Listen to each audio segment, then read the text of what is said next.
Hello everybody, welcome to the morning after transfer deadline day. We're all still here, Robbie Savage, Tony Pulis, Danny Murphy, just to have a little look at some of the things that went through late last night. Now, understandably, they're still going through, so we might miss a few out.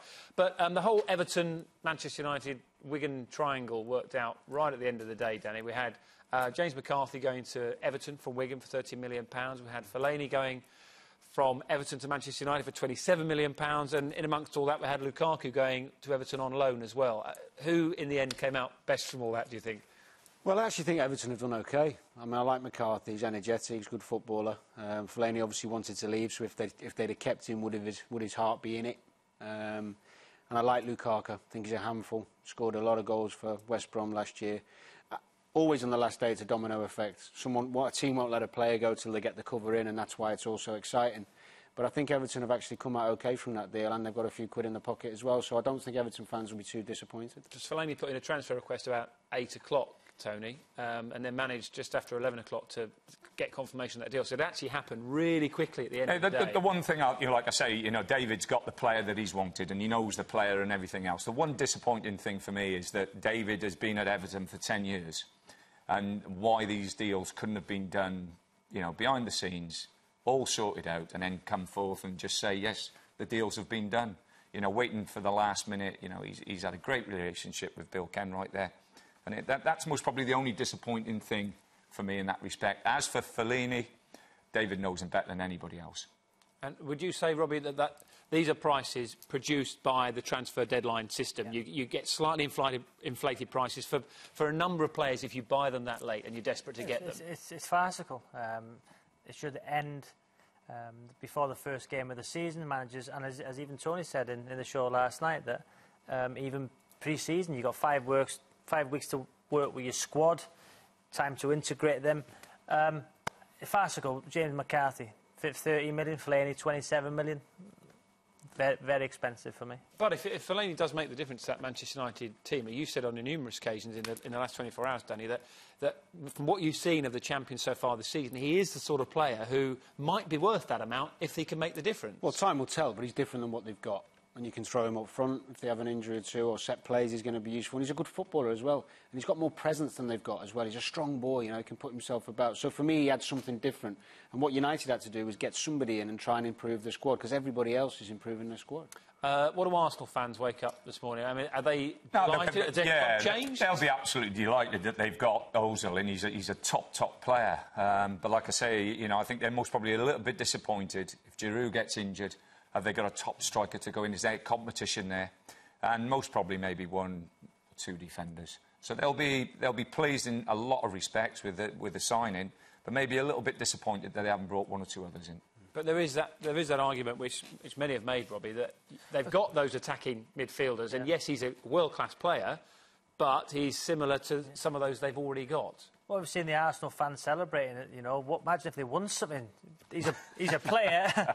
He's a player like a Cazorla. He's a fantastic player, and I don't think Arsenal fans will be moaning too much because they've actually got somebody paid a massive amount of money for him. He is a superstar, isn't he? And Arsenal haven't paid that sort of money for a player. I mean, Arshavin was their highest. 15 million before that. It's such a difference, isn't it, to go into the 40s? But you have to win matches and win trophies. It's not about one player shining a light, and being, even if he scores and he's creative, he'll make goals and he'll score some goals, but does he make them better? Is he going to make them a title-winning side? I'm not sure he's going to have that big a benefit on their team, especially defensively, of course. So that's where I worry. That's why I think with Fellaini United, I don't think he's going to have that big of impact to make them title. It'll be interesting to see where he plays Fellaini, whether he sits him in front of the 2 centre-halves, whether he plays him on the side or plays him behind the centre-forward. It'll be interesting to see where David plays him.